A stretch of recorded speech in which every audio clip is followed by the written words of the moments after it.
Salut tout le monde et bienvenue à l'épisode numéro 10 d'En Famille, le podcast immobilier. Et aujourd'hui, 2 janvier 2023, l'année 2022 est officiellement terminée.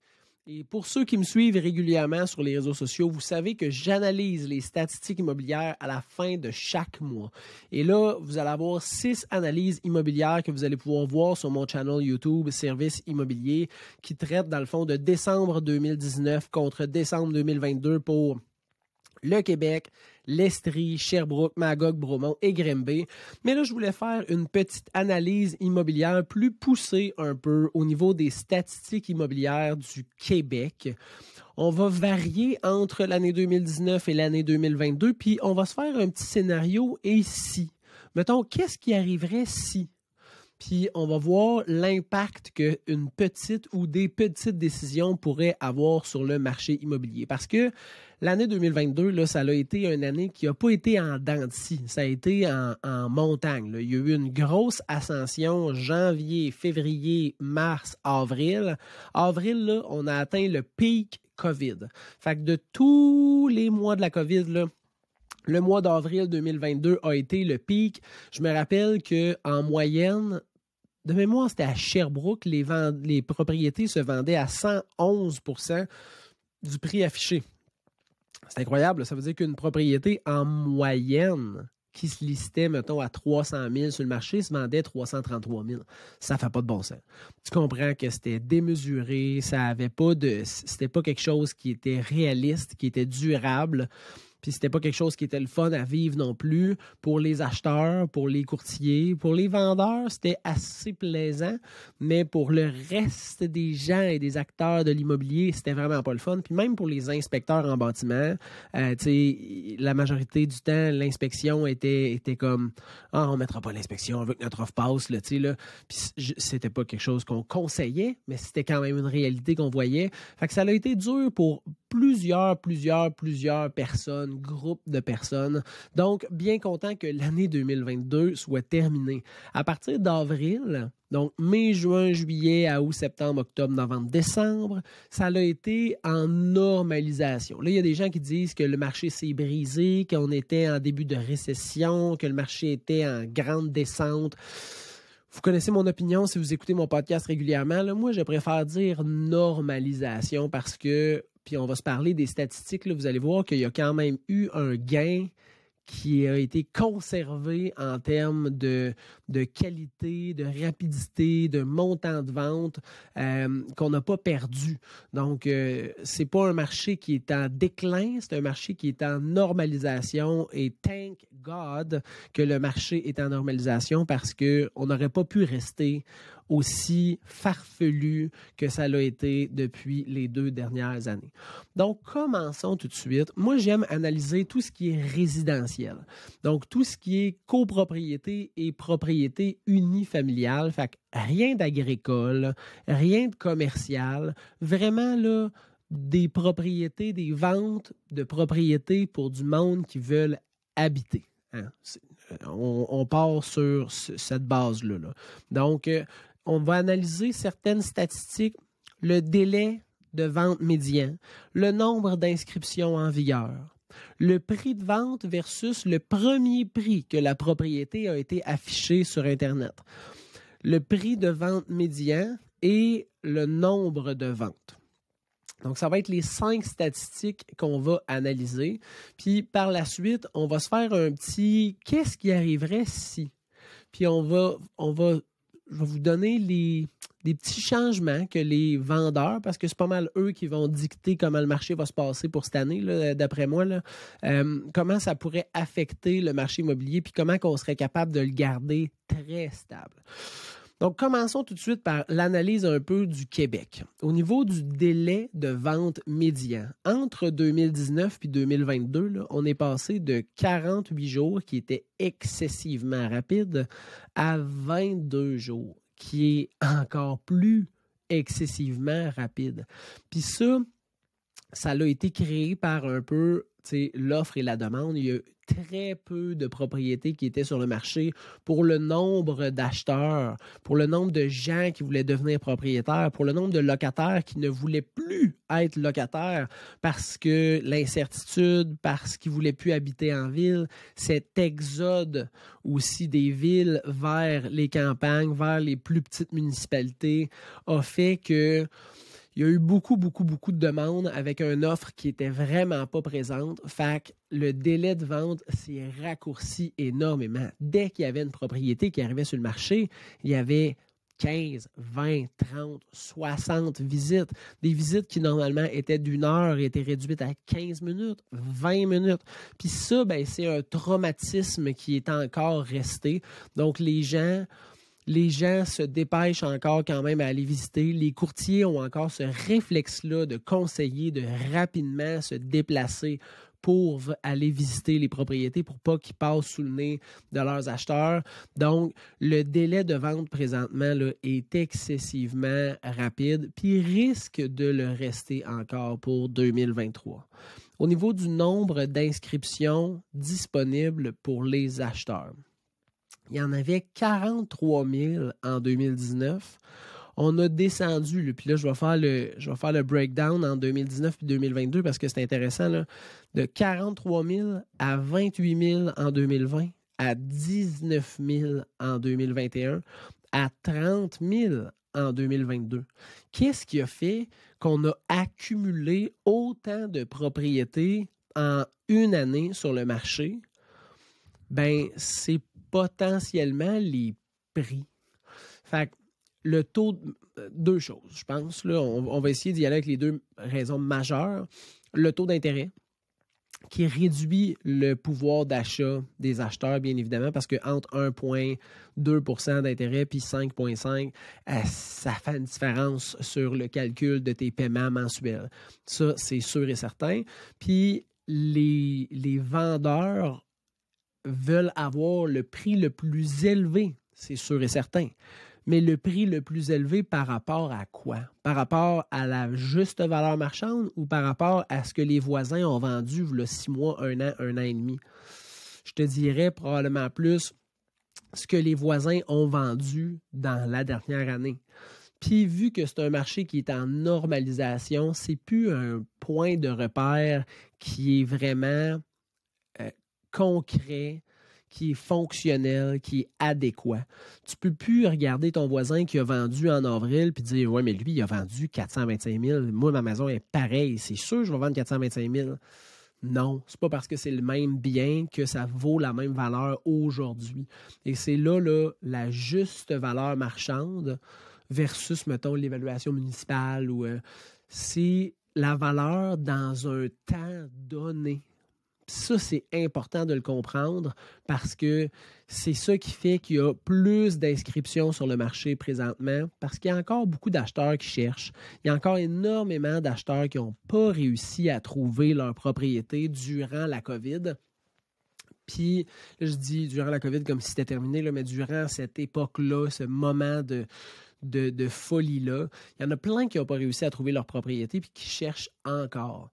Mais les prix sont tellement plus élevés, puis les vendeurs veulent tellement avoir le meilleur prix possible selon ce qu'ils ont vu dans les derniers mois qu'il y a des maisons qui restent sur le marché puis qui prennent plus longtemps à vendre jusqu'à temps que ou ils acceptent une offre plus basse ou qu'ils baissent leur prix puis que là, les acheteurs fassent comme « All right, c'est direct le prix que je voulais payer, je pense que ça vaut ça, bingo, je me lance. » Donc, le nombre d'inscriptions en vigueur a augmenté énormément dans la dernière année, puis entre 2019 et 2021, ça avait diminué de moitié. Fait que c'est vraiment une statistique qui a varié énormément puis qui est assez impressionnante et particulière. Au niveau du prix de vente versus le prix originalement mis sur Centris, donc le premier prix que la maison a été listée, là, on est passé de 96 %. Ça veut dire qu'en 2019, là, il y avait en moyenne 4 % de négociation à chaque transaction. À 98 % en 2020, donc seulement 2 % de négociation en moyenne. À 100 % en 2021 Puis là, on a redescendu à 96 %. Fait que qu'est-ce qui explique que cette année, en 2022, malgré le début d'année qui était fortement en surenchère, on se retrouve à la fin de l'année avec une statistique de 4 % de négociation? Ben, c'est que les prix affichés sont relativement assez élevés. Les attentes des vendeurs sont très grandes, puis le pouvoir d'achat des acheteurs est très faible. Donc, tous ces critères-là qui se rencontrent puis qui s'affrontent, ça fait que le propriétaire, au bout de 1 mois, 2 mois, 3 mois, fait comme fuck, ma maison, c'est pas vendu. Puis là, il reçoit une offre à 260 000 au lieu de 300 000, puis il fait comme guess que ça va être ça, tu sais, parce que le marché il est en normalisation. Fait que j'ai l'impression que ce pourcentage de négociation-là, qui est de retour à la norme de 2019, qui était une excellente année immobilière, rappelons-nous-le, c'est dû au prix qui est encore un peu dans les nuages, dans les rêves, dans l'idéalisation de on peut-tu avoir la même affaire qu'on avait durant la folie de la COVID? Puis là, quand on n'atteint pas ces attentes-là, lentement, on revient à la réalité, puis on fait comme, guess que ça va être ça cette année, tu sais. Au niveau du prix de vente médian, et ça, c'est très intéressant. On est passé de 263 000 de prix de vente médian en 2019 à 317 000 en 2020. 375 000 en 2021 et 375 000 en 2022. Puis là, le monde disait « Ouais, les maisons vont perdre de la valeur, vous allez voir, on va ramasser ça à 50 % du prix. » Ben, c'est pas ça qui se passe pour l'instant. Puis, j'aime pas ça faire des prédictions, mais j'ai pas l'impression que c'est ça qui va se passer cette année non plus. Pourquoi? Parce que mettons que tu as acheté ta maison là, à 350 000 en surenchère, name it, là, mais tu l'as payé 350 000 puis que tu veux déménager cette année, ça se peut que tu ne veuilles pas perdre une Christie de scène. Fait que ça se peut que tu veuilles la vendre 360 000 pour payer ton notaire, ta taxe de bienvenue de l'autre maison, parce que tu veux éponger. Toi, tu te dis, moi, j'ai besoin de... J'ai ces frais-là, fait que je ne veux pas les payer, fait que je vais mettre ma maison à 360 000. Mais en bout de ligne, tu ne voudras pas vendre à perte. Hein? C'est pas parce que le marché est moins bon, tu te dis, moi, je vais vendre 300 000, je vais perdre 50 000, hein? J'aurai plus de mise de fonds pour ma prochaine propriété. T'as un Christy de bon plan de match. Non. Le monde, ils veulent pas, puis ils peuvent pas se permettre de vendre leur propriété 50 000 de moins qu'ils l'ont payé parce que ça leur permettra pas de rester propriétaire puis de se retrouver quelque chose. Fait que si tu es sur le point de perdre 50 000, ce que tu vas faire, c'est juste attendre. Juste attendre. Ça, c'est comme, tu sais, tu as mis 100 000 en arrière, puis là, tu as perdu 18 %. C'est pas le temps de les enlever de ton compte. Attends. Ça va remonter, là, ça va redevenir plus normal. Fait que calme-toi, laisse ça là, pense à d'autres choses, fais un autre plan de match, trouve d'autres investissements. En immobilier, je ressens que ça va être la même chose. Les gens qui ont acheté puis qui ne sont pas capables de vendre au prix qu'ils ont payé, ils vont juste garder leur propriété puis attendre que le marché se stabilise puis soit plus favorable pour eux. That's it. Au niveau du nombre de ventes effectuées, on en avait 6 200 de faits en 2019. On est monté à 8 350 de faits en 2020. On a redescendu à 6 950 en 2021. Puis on a fait seulement 4 850 ventes en 2022. Donc, on avait espoir d'aller atteindre le même nombre de transactions qu'en 2019, mais malheureusement, ce n'est pas quelque chose qu'on a réussi à atteindre. Puis pourquoi, d'après moi? Ça revient un peu à la même chose. Là. Le taux d'intérêt qui est très élevé, les vendeurs qui veulent vendre leur propriété au meilleur prix possible, ça fait que il y a moins d'entente qui réussit à se faire entre les acheteurs puis les vendeurs. Mais là, qu'est-ce qui arriverait si les vendeurs mettaient leur propriété au bon prix? Si les vendeurs mettaient, puis là, lancez-moi pas des pierres. Là. Quand je dis le bon prix, là, c'est la juste valeur marchande dans le marché qui est en normalisation. Hein? C'est ça que je veux dire. Là. Ça ne veut pas dire de donner sa maison, ça ne veut pas dire de la mettre à un prix de vente de feu, ça veut juste dire de le mettre au juste prix actuel dans le marché économique dans lequel on est. Donc, qu'est-ce qui arriverait si les vendeurs mettaient leur propriété au bon prix? Bien, les délais resteraient rapides. Donc, si on met la propriété au bon prix en 2023, ça va aider à ce que les délais restent rapides parce que les gens vont avoir de l'intérêt à acheter, vont se déplacer rapidement parce que les prix vont être invitants. Puis ça va faire que les transactions vont se réaliser rapidement. Puis ça va stabiliser une des statistiques qui est le délai de vente médian. Qu'est-ce qui arriverait si les vendeurs mettaient au bon prix? Bien, ça réduirait le nombre d'inscriptions. Pourquoi ça réduirait le nombre d'inscriptions?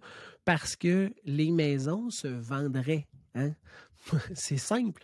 Les gens trouveraient que les prix sont attirants, se déplaceraient rapidement pour aller visiter, puis déposeraient une offre d'achat et ça serait accepté.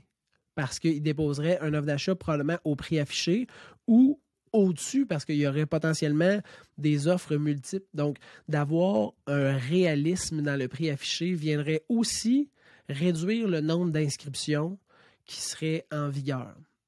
Ce qui est une bonne chose ou une mauvaise chose?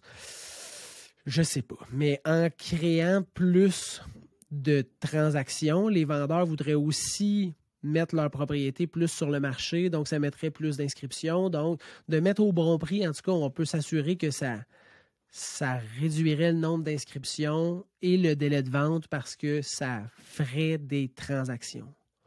Le prix de vente versus le prix originalement inscrit serait beaucoup plus proche du 100% parce que vu que le prix serait juste, ben, il y aurait moins de négociations.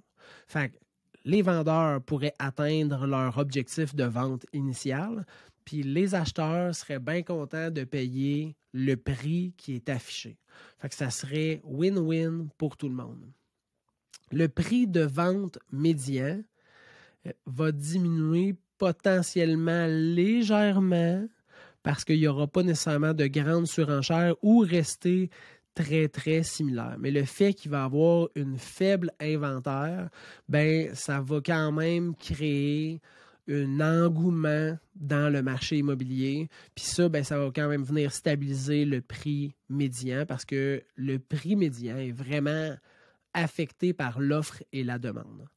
Puis, ben, ça augmenterait le nombre de ventes parce que les gens trouveraient que les prix seraient justes. Donc, ils aimeraient ça acheter. Ils passeraient à l'action, ils déposeraient une offre, puis ils concrétiseraient leur achat, ce qui ferait plus de ventes. Fait que si on veut stabiliser le marché immobilier en 2023, la clé, la solution, c'est d'afficher sa propriété au juste prix actuel. Puis pour ça, il faut prendre un professionnel qui va être vraiment capable de venir vous aider à bien réfléchir, puis à vous donner des bons conseils, puis à faire une analyse poussée. Et c'est la meilleure année pour prendre le temps de s'asseoir, de sortir les comparables, de regarder les photos, de regarder les déclarations du vendeur, de regarder les plus, les moins de chacune des propriétés, puis de justifier son prix béton, puis à la limite même de donner ce document-là aux acheteurs pour qu'ils puissent témoigner eux-mêmes visuellement puis dire « Ouais, c'est vrai,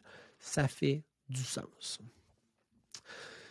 Quelques petits conseils que je peux vous donner pour 2023. Pour ceux qui se demandent, là, souvent les gens me demandent « Ouais, il va savoir comment ça se passe, le marché immobilier normal, là, c'est quoi les courbes de vente, d'achat, les meilleurs moments pour les vendeurs, les acheteurs ?» C'est simple. Janvier, février, mars, là, il y a énormément de propriétés qui s'inscrivent sur le marché. Avril, mai, juin, les propriétés se vendent et passent chez le notaire.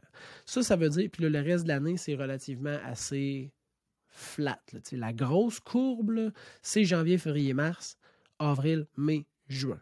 Donc, si tu es un vendeur et tu n'as pas déjà préparé ta mise en vente et que tu as le projet de vendre cette année, go, go, go.